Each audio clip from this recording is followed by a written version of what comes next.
Doctor نبیل. آپ کون ہیں؟ میں ڈاکٹر نبیل الحق، میرے ماموں لگتے ہیں. ہاں میں پاکستان کراچی سے. جی. میرا نام آغا اویس ہے. جی. میرے والد صاحب کا نام آغا ناصر ہے. جی. میرا سوال یہ ہے کہ اگر ایک احمدی غیر احمدی کے پیچھے نماز نہیں پڑھ سکتا، اگر ایک احمدی غیر احمدی کے پیچھے نماز نہیں پڑھ سکتا، لیکن ایک احمدی غیر احمدی مولوی سے قرآن شریف پڑھ سکتا ہے، اور اگر پڑھ سکتا ہے تو ایسا کیوں؟ دونوں میں ڈفرنس. احمدی غیر احمدی کے پیچھے کیوں نماز نہیں پڑھتا؟ آپ کو پتا کیوں نہیں پڑھتا؟ آ جائیں سامنے. کیونکہ وہ مطلب احمدیوں کے پیٹ پیچھے ان کو مطلب مخالفت کرتے ہیں. ان کے پیٹ پیچھے کی بحث نہیں، میں تو مخالفت کرتا ہوں. حضرت مسیح موعود علیہ السلام کو آپ امام مہدی سمجھتے ہیں؟ جی. کہ نہیں؟ جی سمجھتے ہیں. یقین ہے؟ جی. امام کون بناتا ہے؟ اللہ تعالیٰ. اللہ تعالیٰ بناتا ہے؟ جی. یا خود بن جاتا کوئی امام؟ خود تو جو اللہ کے بنائے ہوئے امام کا انکار کرنے کی جرات کرے جی. اور کہے کہ وہ جھوٹا ہے، کیا وہ خود امام بن سکتا ہے؟ نہیں. اسی سی بات ہے. قرآن کریم پڑھانے میں یہ دعویٰ ہے ہی نہیں کہیں. خدا کا کلام ہے، اس کو عربی آتی ہے، وہ پڑھا دے گا.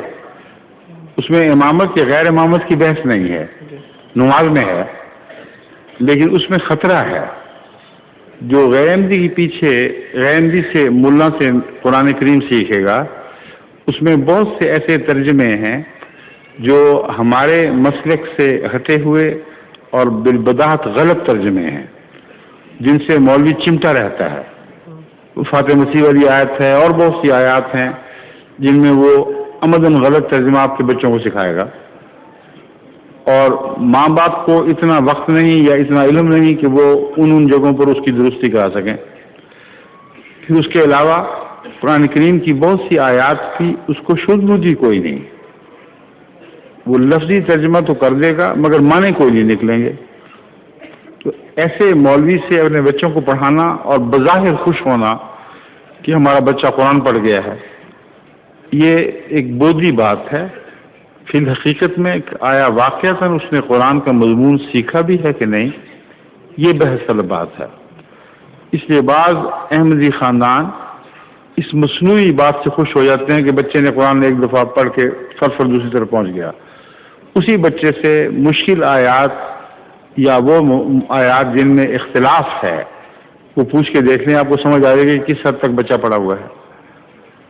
بہت سی ایسی آیات ہیں جو ہمارے علماء بھی ٹھہر کر غور نہیں کرتے، جس کی وجہ سے وہ اس کے مضمون سے غافل رہتے ہیں. اس لیے اب تو بہت آسان ہو گیا ہے. میں نے خود قرآن کریم کے ترجمے کی کلاسز شروع کر رکھی ہیں. اکثر حصہ قرآن کریم کا ہم پڑھ چکے ہیں، اور ان کلاسز کو ویڈیو آڈیو کی صورت میں حاصل کیا جا سکتا ہے. کیوں نہیں ماں باپ ان آڈیو اور ویڈیو سے فائدہ اٹھاتے اور خود بھی سیکھیں گے اور اپنے بچوں کو بھی قرآن سکھائیں گے. اس کے لیے جو نگرانی کی ضرورت ہے، وقت کی محنت کی ضرورت ہے، دنیا کے کاموں کی وجہ سے وہ ان کو میسر نہیں آتا. مولوی کے حوالے کرتے ہیں اور چھٹی کر جاتے ہیں. یہ طریق نقصان دہ اور خطرناک ہے. کر جائیے. ظہور مہدی آخر زمان